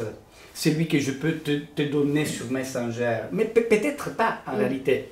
Mais on est tellement pris dans cette hallucination de la parole, qui en réalité c'est de l'écriture, qu'on demande à l'autre de nous écouter alors qu'il peut juste nous lire. Mais est-ce que lire quelqu'un signifie l'écouter? Peter Zendi a écrit oui, des choses merveilleuses sur l'écoute. Écouter. Est-ce que je peux écouter l'écoute de l'autre? Est-ce que je peux faire ça par le biais de l'écriture? Peut-être, mais c'est quelque chose qui demande d'être affiné. Et donc, c'est merveilleux, mais tout étant toujours malheureux. Et là, on revient justement à l'inachevé sémantique des 3 points de suspension, qui en réalité n'est qu'une métaphore de l'imperfection humaine. Nous avons toujours besoin de quelque chose d'autre que nous n'aurions jamais. Donc moi, je ne banalise pas du tout la communication à distance, je ne la considère pas du tout comme étant secondaire à la communication qui peut se passer en vis-à-vis, mais au contraire complémentaire et parfois très inspirante. Et ce que j'observe aussi, c'est que si vous écrivez un message à quelqu'un et que le lendemain vous le rencontrez dans un bureau, est-ce que tu as lu mon message? On essaie toujours de vérifier que ce message était bien envoyé, était bien lu, pour l'intégrer justement dans ce que nous allons faire ensemble au bureau ou à la maison. Christelle? Oui, merci. Merci Pépé pour cette conférence très inspirante.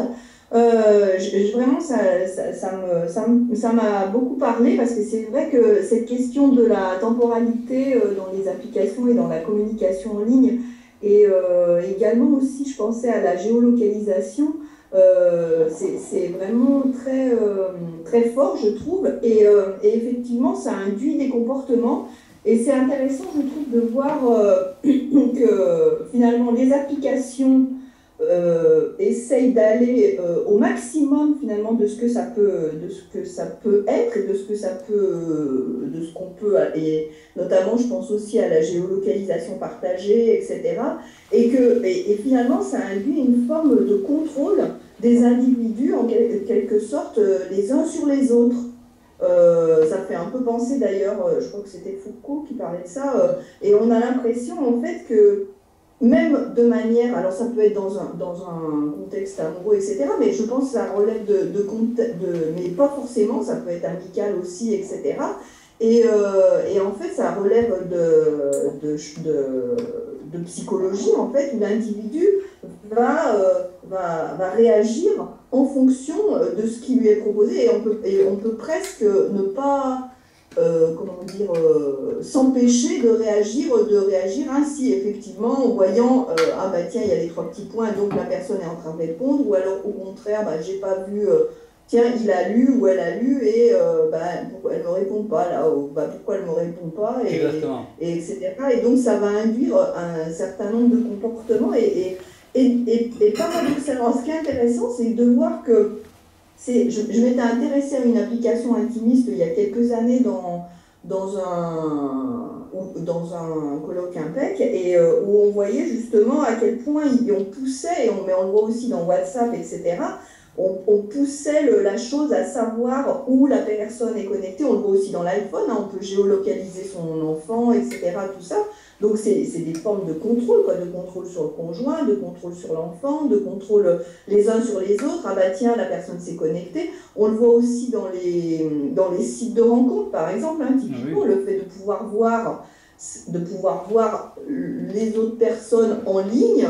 Ah bah tiens, bah la personne est en ligne, donc bah là elle parle à quelqu'un d'autre, donc elle ne me parle pas à moi, etc. Et du coup ça génère, les individus, bah ça génère de la suspicion, du contrôle entre les individus, et ça chatouille un peu ce qui n'est pas très beau chez nous, quoi, en quelque sorte. Tout à fait. Et du coup, ils proposent, alors ça c'est encore marrant, c'est-à-dire qu'en fait ils vont proposer, il va falloir se faire une violence, soit une, comment on dit, soit une violence, soit payée. Alors ça, c'est assez intéressant. C'est-à-dire qu'on va se faire une violence par exemple sur WhatsApp. On peut déconnecter le fait que la personne voit si on a lu ou pas lu. On peut choisir que non, je ne veux pas que mes messages soient vus, lus ou pas lus. Ou au contraire, j'apparais plus. On ne voit pas quand je me suis connectée la dernière fois. Mais du coup, moi, je ne peux plus non plus voir quand les personnes se sont connectées les dernières fois. Et par exemple, sur les applications de rencontres, c'est-à-dire que là, on va payer pour être invisible, quoi. On va acheter une fonctionnalité où je peux être en ligne, mais on va pas voir que je suis en ligne, etc. Donc c'est vraiment, et quelque part, c'est assez pervers, quoi, finalement, comme mécanisme. On nous propose ces choses, mais après, du coup, l'individu doit se faire, et c'est un peu comme si on allait chatouiller le côté où l'individu veut prendre le contrôle, en quelque sorte, et après il se rend compte que non, mais c'est pas normal, c'est pas comme ça que ça doit fonctionner, ça perturbe les relations entre les individus, donc je vais mettre en place des stratégies pour ça, quoi, pour contrer ce... Voilà. Merci beaucoup, merci de ta réflexion aussi approfondie. C'est vrai, quand tu dis ça chatouille quelque chose qui n'est pas beau chez nous, c'est vrai. Mais donc ça dévoile en réalité aussi une dimension anthropologique qui est aussi, oui, si tu veux, une faiblesse. Si je peux contrôler quelqu'un, très probablement je le ferai. Si c'est qu'il soit mon enfant, qu'il soit mon partenaire, mon employé. Mais si nous pensons aux systèmes de contrôle qui ont été mis en place aux États-Unis pendant les mois de confinement, où les écrans de milliers d'employés ont été filmés pour contrôler que les employés ne s'endorment pas peut-être devant l'écran. Donc le temps de lecture d'une certaine page avait été estimé, admettons, à 5 minutes, mais au bout de 10 minutes, ces employés avaient une notification qui leur demandait ce qu'ils étaient en train de faire, justement. Donc, les possibilités technologiques de la surveillance et du contrôle sont frappantes. Et ce qui est aussi quand même intéressant de constater, c'est que nous, parfois, nous sommes bien disponibles à les adopter, à les intégrer dans nos relations quotidiennes, parce que nous avons du mal désormais à avoir affaire à l'invisible. On s'en aperçoit lors d'un échange par écrit, notre interlocuteur, sans nous prévenir, nous appelle en vidéo. Comme si le passage d'un échange à l'écrit à la vidéo n'était pas une rupture phénoménologique totale. Je dis, moi je suis peut-être dans la salle des bancs, et je t'écris, et ça m'arrange. Mais si tu m'appelles, je dois sortir de la salle des bancs. Et si je suis dans un métro bondé à 11h du mat, mais la vidéo a été complètement banalisée.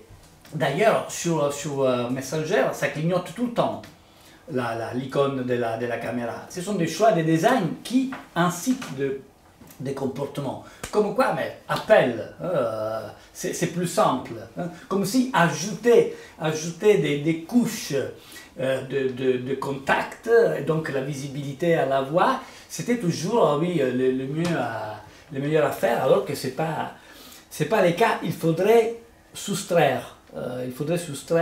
Et peut-être, oui, trouver quelque chose, dans cette soustraction, quelque chose d'essentiel.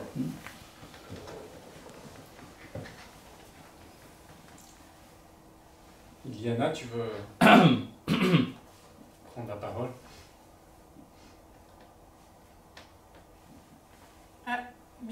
Micro. Oui, merci, c'est plus pratique. Justement, donc je vous remercie justement pour la parole et puis pour ton intervention, Pépé. On dit souvent que ça a été passionnant et là, c'est le cas, vraiment. On le dit toujours, oui. Honnêtement. Lorsque tu as commencé ta présentation, j'ai pensé tout de suite, tiens, c'est chouette, j'ai moi-même travaillé sur la question du temps en lien avec la technologie particulièrement, sur la géolocalisation, la mesure du temps. J'aurais plein de choses à dire, peut-être à interagir. Et au fur et à mesure de ta présentation, en fait, tu as répondu à toutes les questions sur lesquelles j'avais déjà travaillé, puis tu es allé beaucoup plus loin, donc c'est un travail, oui, magnifique sur cette question du temps. Si je peux me permettre, peut-être qu'il y a deux remarques, questions, idées que je peux apporter peut-être pour la discussion. Et la première, c'est tu es sûrement très conscient de cela, hein, mais sur cette notion de temps qui est la nôtre, donc qui est occidentale, du Nord, eurocentré, mais je dirais au sens large vraiment du Nord Amérique, Europe, et qui peut-être mériterait aussi une étude sur ce rapport au temps, les technologies dans d'autres coins du monde par rapport à leur perception, leur rapport au temps, de besoins dans l'histoire. Peut-être le clocher et la cloche n'existent pas dans d'autres cultures ou n'a pas la même fonction. Donc qu'est-ce que cela implique aussi lors de l'arrivée d'une technologie globalisée et qui va amener, donc qui va obliger un temps à soi, à travers un monde qui, a priori, ne l'avait pas. Et tu avais déjà tout de suite donné l'exemple justement du temps lors de l'arrivée du train, en fait, qui est à l'origine aussi du temps universel, hein, de Greenwich. C'est un moment, si on voulait que l'industrie fonctionne, qu'on arrive parlait arrivait des marchandises le Royaume-Uni à l'autre bout en Italie par exemple, bah, il fallait se mettre d'accord aussi sur les arrivées des trains, donc ça en fait partie en fait ce rapport entre les deux. Et donc qu'est-ce que cela implique aujourd'hui au niveau global? Peut-être ça c'est une des remarques. Et puis la deuxième, beaucoup plus fraîche, sur mon expérience personnelle du design des applications, qui est née dans mes interactions avec les étudiants ingénieurs. Qui propose par exemple dans un de cours, ben voilà, madame, nous allons faire une application de calendrier dans lequel en fait tous les calendriers peuvent être mis ensemble et donc ça facilitera la mise en commun pour les gens pour qu'ils puissent s'organiser. Et la question, ben, ça sert à quoi en fait? Quel est le sens de la mise en commun des calendriers des uns et des autres? Ben, les étudiants ils disent, quel est le sens? C'est pour qu'on s'organise. Je dis, mais pourquoi faut-il s'organiser ensemble? Pourquoi faut-il avoir des calendriers partagés? Qu'est-ce que cela implique sur notre rapport au temps? Il y a la réaction, madame, c'est de la philosophie cela. Cela nous dépasse, cela ne nous intéresse pas, ce n'est pas les questions qu'on se pose, sous-entendu. Et donc, toi tu as dit justement, les concepteurs de ces applications, ils sont bien conscients de cette réalité qu'ils proposent. Et bien, les questions que je me pose, sont-ils bien conscients autant qu'on le suppose? On est dans un séminaire interdisciplinaire, c'est des questions que je me pose personnellement. Les ingénieurs d'un côté sont souvent séparés des philosophes, des designers, des penseurs. Il y a des cellules dans les entreprises auxquelles, à un moment, en fait, celui qui paye se dit, ce serait bien quand même que vous collaboriez un petit peu. Mais de base, le pouvoir pour la conception de ces applications est dans les mains de ceux qui mettent les mains à créer les applications, donc les ingénieurs en grande partie. Et il me semble que là, il y a un enjeu politique important, c'est que l'intérêt pour la compréhension de l'importance de ces créations n'est pas saisi par ces créateurs. Donc ça, c'est une question vraiment, je pense, de démocratie, de compréhension, et puis sur vraiment le rôle de ta discipline aussi d'origine, la philosophie. Oui. Quel est le rôle de la philosophie pour la conception et au niveau... Merci. Merci beaucoup Liliane, merci de la remarque concernant les traditions de divulgation et de vécu temporel d'autres cultures. Je pense par exemple aux études de François Julien sur la culture et les temps chez les Chinois. C'est lié à la langue aussi, les langues qui conjuguent les temps sont à la fois les facteurs et les résultats d'une certaine vision du monde. Et ce que tu dis concernant le rapport entre la philosophie et l'ingénierie, ça me parle particulièrement, étant donné que moi j'ai fait mon doctorat à l'Université des technologies de Compiègne, qui était l'université, la seule, où il a enseigné Bernard Stiegler. Et moi d'ailleurs j'ai pris le relais de son cours quand il a pris sa retraite, son cours sur les médias numériques et les industries culturelles. C'est une université dans laquelle, dans le même laboratoire qu'Ostec, mais tu as Serge Bouchardon, Charles Lenné, qui est un ingénieur, historien des techniques, philosophe de la technique. Tu as des informaticiens, des sociologues, des littéraires, et on est dans les mêmes laboratoires pour concevoir. Charles Lenné a conçu une interface Tactos qui permet aux aveugles de communiquer entre eux par les biais des écrans, par exemple. D'ailleurs, moi je pense pouvoir vous proposer cette invitation, l'invitation du professeur Charles Lenné de l'UTC, pour qu'il présente ces dispositifs qui est, lui appelle ça microphénoménologie. Mais lui s'est formé en phénoménologie avec François Sebag, qui était le directeur, qui était mon co-directeur de thèse et qui était le directeur du COSTEC avant Bouchardon. Et après donc des années d'études en phénoménologie, a fait, si tu veux, le couplage phéno-ingénierie, et ça a donné Tactos. C'est vrai que c'est mystérieux, tu as raison. Est-ce qu'ils sont vraiment conscients des enjeux? Lorsque Larry Page dit faites comme si les PageRank n'existait pas. Donc faites comme si c'était transparent. Il sait très bien que ce n'est pas transparent. Mais est-ce qu'il sait quelle est la logique? La logique, pas les cadres de fonctionnement. Justement, je te suis complètement dans ton discours. Est-ce qu'il assume la logique? Est-ce qu'il saurait la justifier comme étant la meilleure façon de hiérarchiser et indexer le savoir? Peut-être pas. Est-ce que Zuckerberg a toujours été conscient disons, des enjeux culturels du cadre de fonctionnement de certaines applications? Je pense par exemple, j'ai créé un petit truc là-dessus, à l'appli Safety Check. Lorsque l'appli Safety Check a été activée pendant les attentats de Paris du 13 novembre 2015, au Liban, il y a eu tout un tas de controverses, de polémiques. Pourquoi? Parce que 2 jours plus tôt, au Liban, une bombe avait fait une dizaine de victimes à Beyrouth, mais il n'y avait pas eu de safety check. Ils ont, donc 2 blogueurs très populaires au Liban, ils ont revendiqué les droits des Libanais au safety check, comme étant le safety check, disons, capable de constituer des conditions d'égalité. Ce qui n'est qu'une l'appli d'une plateforme, d'une entreprise, est considérée comme étant quelque chose à laquelle nous voulons revendiquer avoir droit. C'est énorme, c'est vraiment énorme.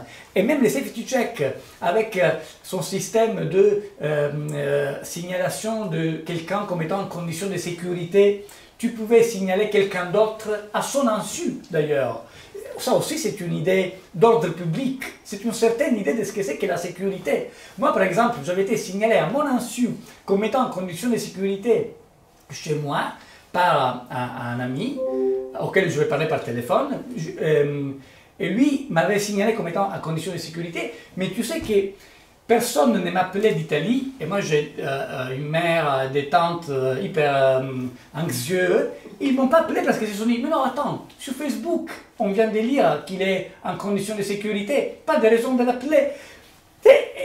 À quel point la familiarité avec ces plateformes décide de nos comportements, de nos réactions, de la façon dont nous pouvons évaluer les événements.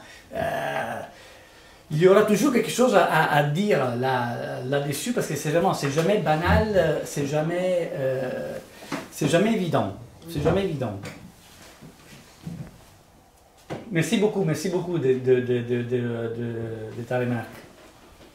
Pour pas de même les du coup, je me permets, excusez-moi, mais peut-être juste une dernière remarque que j'ai oubliée.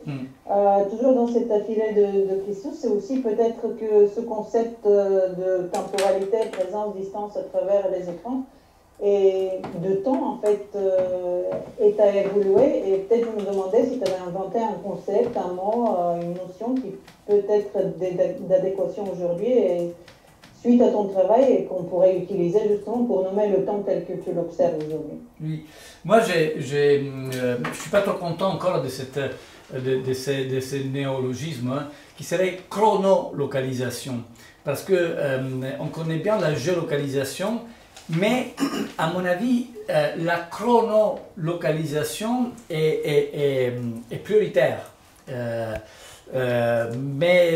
Donc les mots que j'emploie depuis un an, c'est chronolocalisation. Nous sommes localisés dans le temps.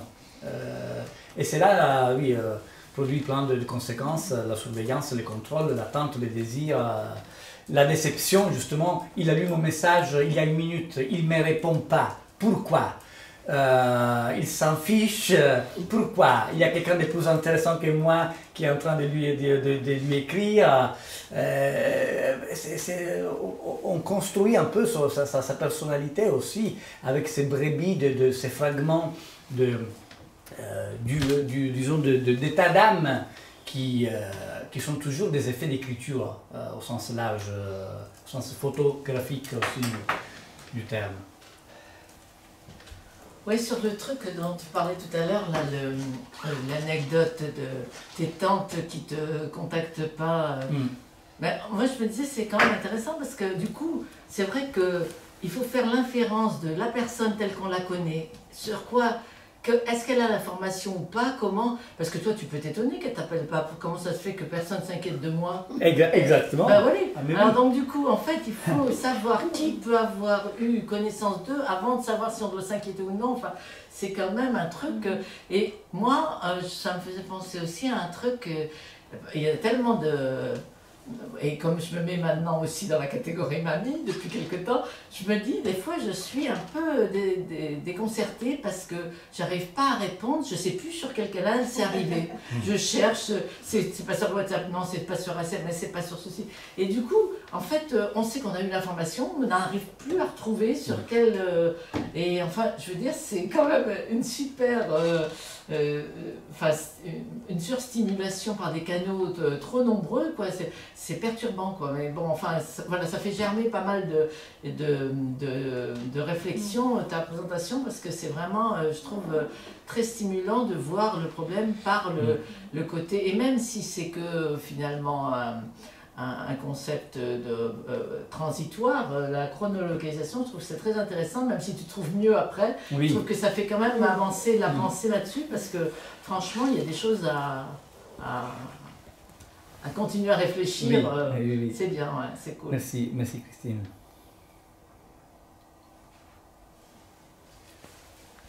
Il y a eu un exemple de chronolocalisation perturbée ce matin. 9h, 9h30, 10h, qu'est-ce qu'on fait pour se synchroniser? Non, mais tous un peu. Et c'est aussi comment tu crées cette chronolocalisation, en fait, les solutions de remédiation. À la prochaine fois, il faut l'écrire. À la prochaine fois, il faut envoyer un message la veille. Ouais. La veille, donc chrono. Oui. Et c'est voilà, c'est tout ce qui se passe.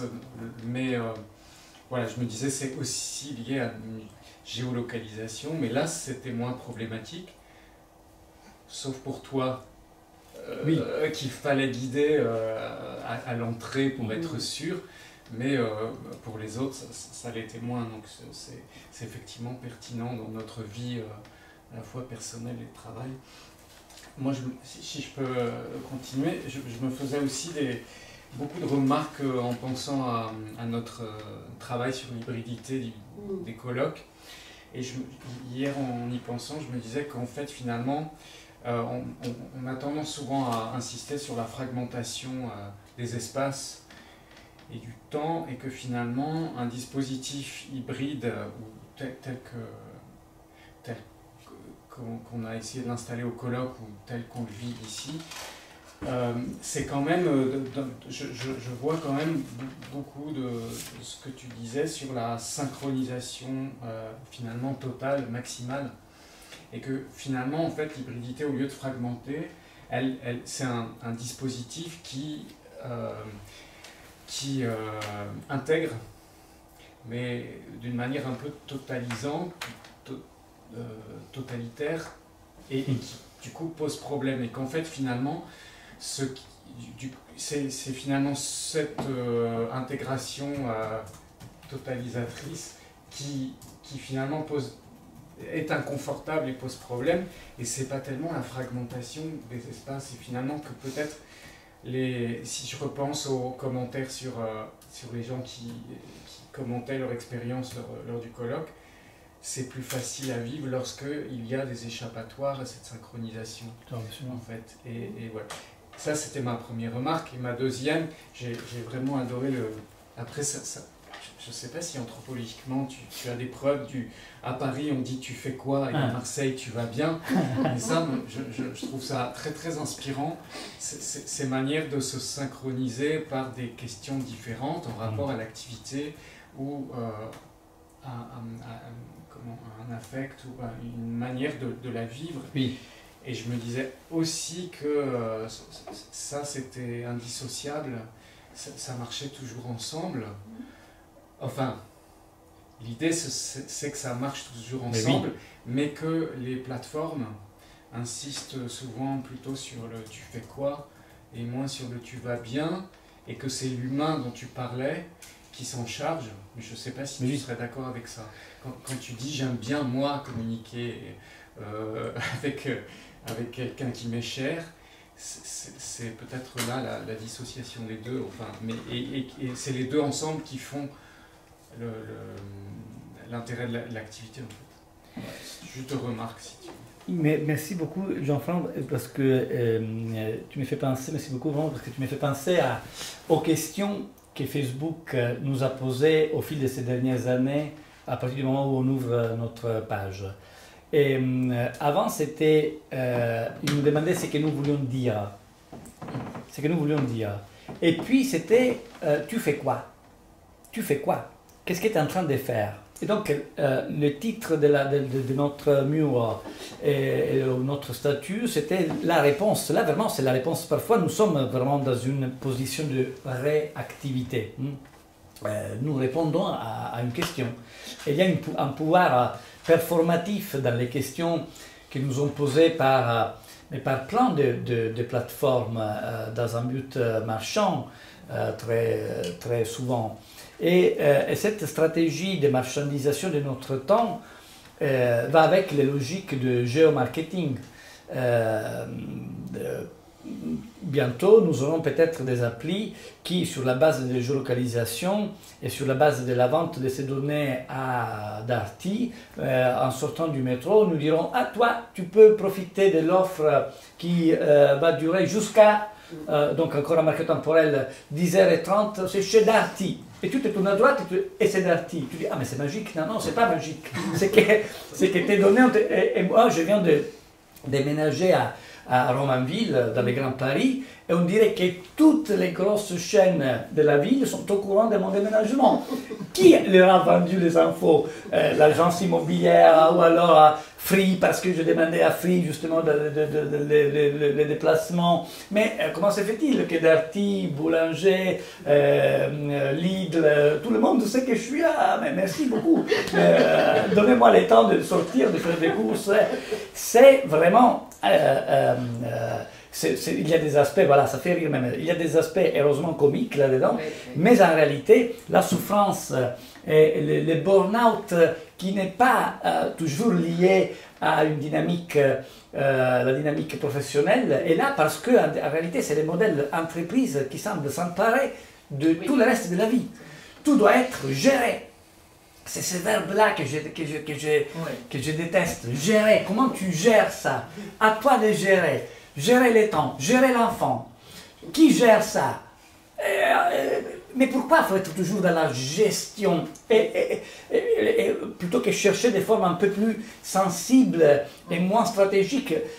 C'est que tu qualifiais tout à l'heure de totalitaire et total, mais c'est une forme de discipline. Voilà, c'est la discipline que nous incarnons. C'est ce que au collège de Bernardin, dans le département humanisme numérique, et dont je fais partie, on appelle dans l'approche théologique qui est propre au collège de Bernardin l'ordre affectionis. L'ordre affectionis, donc l'ordre, c'est la notion qui renvoie aussi au livret de la liturgie, hein, qui donne la scansion vraiment de l'année. Et c'est un système, donc c'est un système très rigide de disposition dans l'espace, dans le temps, mais qui est aussi la disposition animi. C'est vraiment une question aussi d'attitude psychologique. Et nous sommes en train d'encadrer toujours plus, justement, de gérer toujours plus. C'est les modèles capitalistes qui semblent être le seul, même au niveau langagé. Ça produit les métaphores avec lesquelles nous parlons. On parle de programme, on parle de planning. Quel est le planning de ta journée? C'est un lexique hyper anxiogène qui pourtant nous banalisons, pardon. Mais essayons de prendre du recul par rapport à cela. Mais pourquoi parler de planning? Justement, j'adore l'idée de l'appli qui nous fait flâner. Parce qu'il faut récupérer vraiment cette liberté de la flânerie, qui est le geste anti-commercial par excellence, parce que tu ne sais pas où tu vas. Tu sors de chez toi sans savoir où tu vas. C'était comique pendant les confinements, le fait de devoir l'écrire sur un papier, la raison pour laquelle tu es sorti. Mais je ne l'ai pas oublié. Si tu me poses la question, je te réponds, mais t'es con. Non, il fallait l'écrire. Je suis sorti pour aller récupérer mon enfant à l'école. Mais pourquoi je dois l'écrire? Mais pourquoi? Et si entre l'école et la maison, je m'arrête pour faire des courses, j'ajoute une note en bas de page. Et nous acceptons ces systèmes, peut-être avec parfois trop de oui, il faudrait être un peu plus inconfortable, je trouve, pour les pouvoirs qui nous gèrent, que eux nous gèrent vraiment. Non, mais c'est hyper intéressant d'être ici, vraiment. Moi, je vous remercie. Non, mais moi, je vous remercie vraiment de cette. Non, mais c'est là, moi, c'est là qu'il fallait que je vienne. Oui, c'est là qu'il faut être. C'est là qu'il faut être. C'est là qu'il faut être pour penser à cela. Eh ben Marco, peut-être il a quelque chose. C'est en fait en discutant avec Marco et Marcello lors du dernier colloque IMPEC qu'on a eu l'idée justement de t'inviter à faire partie du séminaire parce qu'on se disait que justement ça collait bien avec les préoccupations qu'on avait ici. Et donc non, ça, effectivement, ça se confirme. On a des choses à discuter ensemble. Oui, heureusement. Oui. D'abord, merci beaucoup pour l'exposé et désolé d'être arrivé en retard à cause de la non-chronolocalisation dont parlait Jean-François tout à l'heure en fait. Mais ça se rattache sur quelque chose sur lequel je pourrais peut-être rebondir, c'est l'aspect dans ces questions d'échange en ligne de la réciprocité, de l'attention. Qui était bien mise en avant par la citation de Valérie, et comment cette réciprocité va avoir des implications par rapport à ce que l'on attend de l'interlocuteur.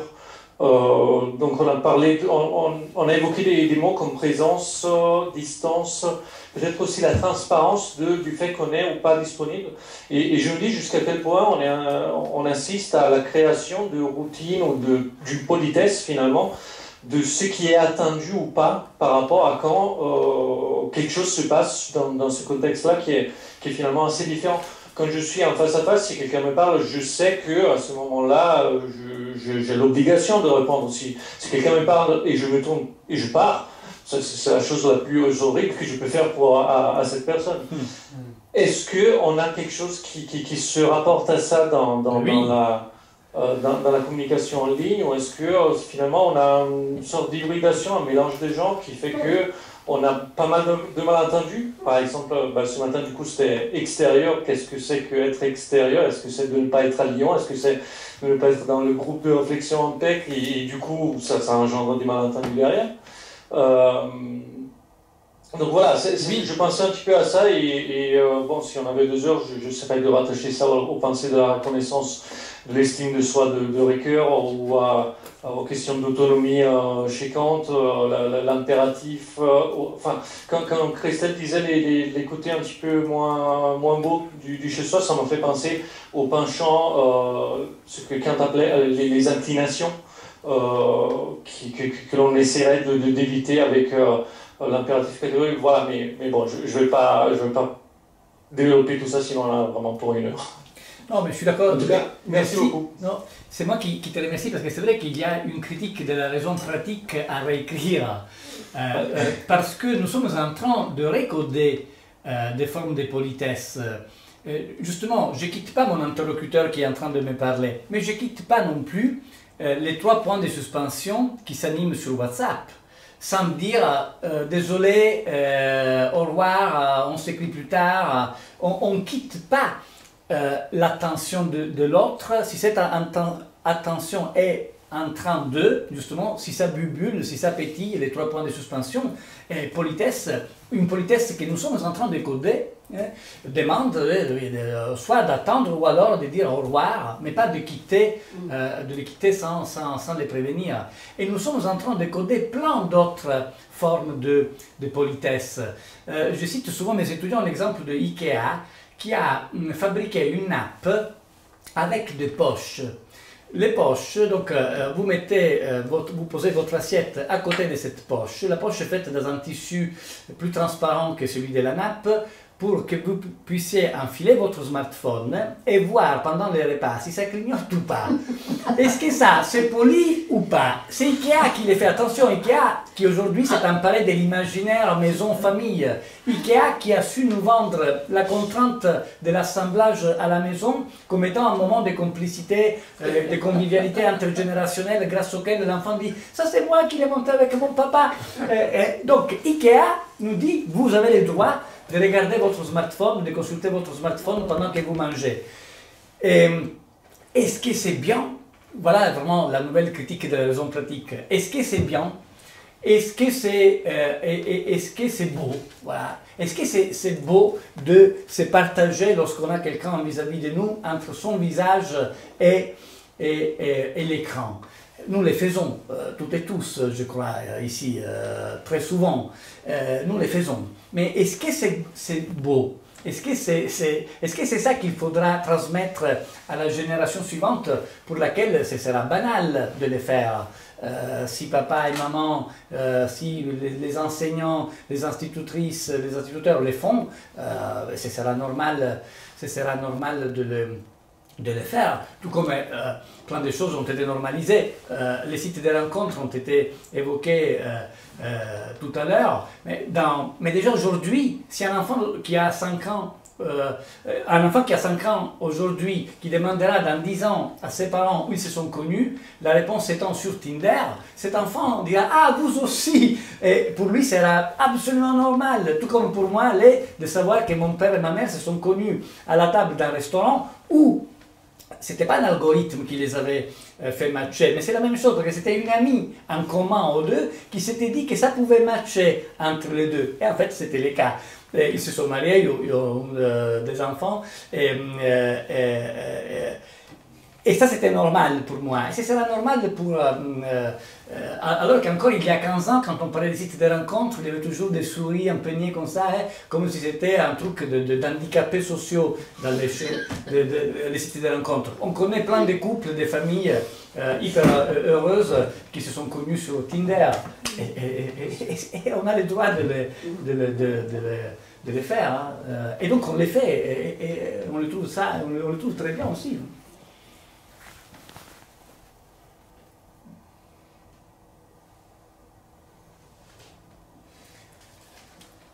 D'autres réactions?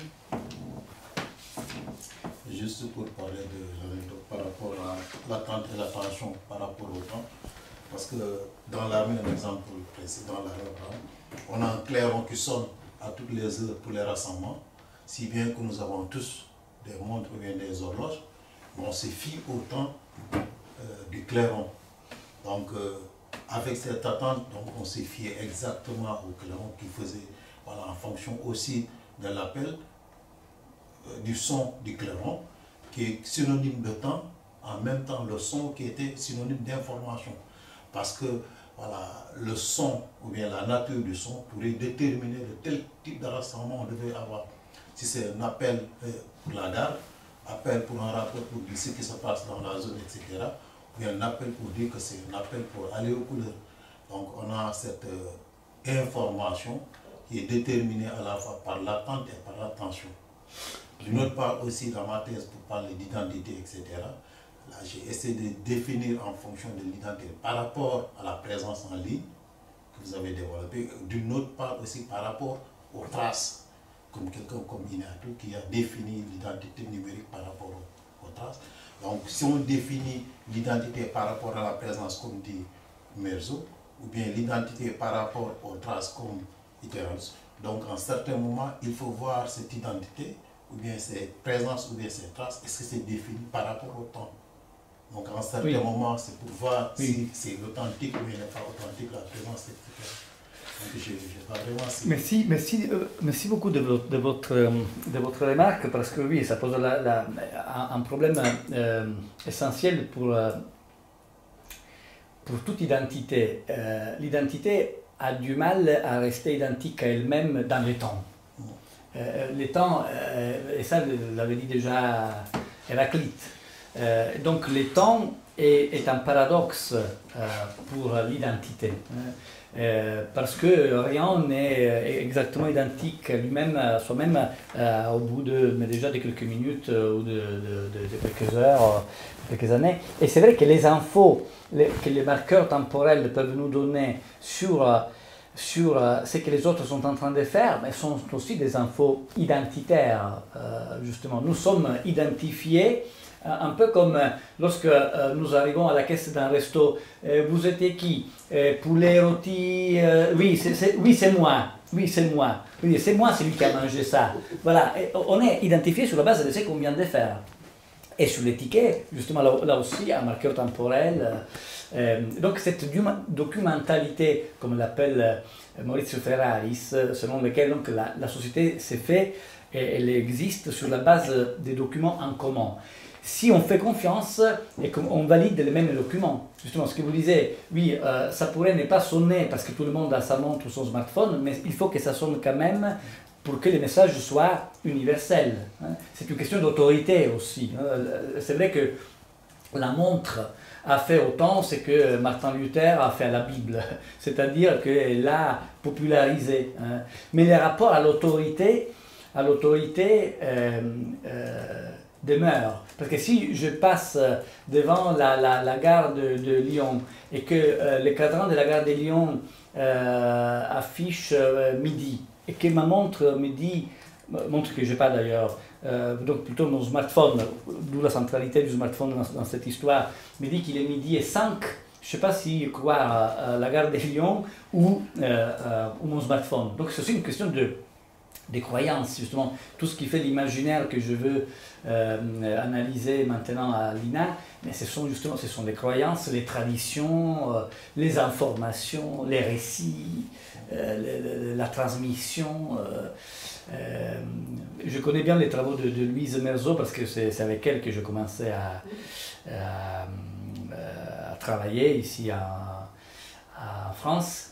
Et justement, quand elle parle du profil sur les réseaux sociaux, Louise en parle comme de quelque chose qui est plus de l'ordre de l'écrit que de l'ordre du visuel.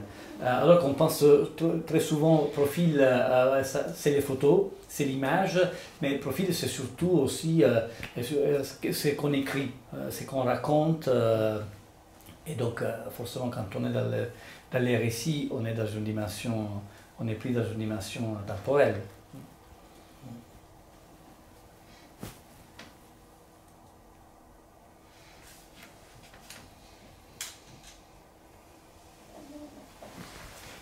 Très riche, ça nous laisse pensif, on continue la réflexion en fait. Oui, oui.